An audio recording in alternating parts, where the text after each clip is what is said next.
Love marriage के खिलाफ सोच।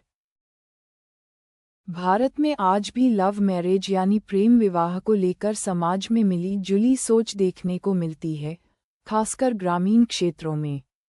गांवों में लव मैरिज को अब भी शक और विरोध की नज़र से देखा जाता है। लोग इसे परंपराओं के विरुद्ध मानते हैं और ऐसे विवाह करने वाले युवाओं को समाज से बाहर करने तक की बातें होती हैं। इस विरोध के पीछे कई सामाजिक, मानसिक और सांस्कृतिक कारण छिपे होते हैं। गांवों में पारंपरिक सोच बहुत गहरी होती है। वहां पीढ़ियों से चलती आ रही अरेंज्ड मैरिज यानी परिवार द्वारा तय विवाह को ही सही माना जाता है। जब कोई लड़का या लड़की खुद अपनी पसंद से जीवन साथी चुनता है, तो लोग इसे परंपरा का उल्लंघन मानते हैं। परिवार के बुजुर्गों को लगता है कि बच्चे उनकी बात नहीं मान रहे हैं, जिससे उनका अधिकार और सम्मान घट रहा है।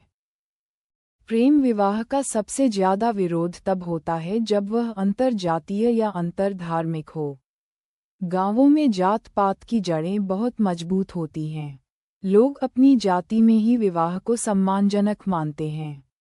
दूसरी जाति में विवाह करने पर समाज उसे इज्जत का सवाल बना देता है। यह विरोध अक्सर अपमान, बहिष्कार या हिंसा का कारण भी बनता है। अगर लड़की प्रेम विवाह करती है, तो गांव वाले इसे चरित्र से जोड़ देते हैं। उन्हें लगता है कि लड़कियां अगर अपनी मर्जी से शादी करने लगीं, तो समाज का नियंत्रण खत्म हो जाएगा। इसलिए वे लड़की के प्रेम विवाह को समाज के लिए खतरा मानते हैं और उसका विरोध करते हैं। यह विरोध महिलाओं की आज़ादी और अधिकारों के खिलाफ भी है। गांव के लोगों को समाज में अपनी छवि की बहुत चिंता होती है। यदि किसी के घर में प्रेम विवाह हो जाए, तो बाकी लोग उन्हें ताना मारते हैं।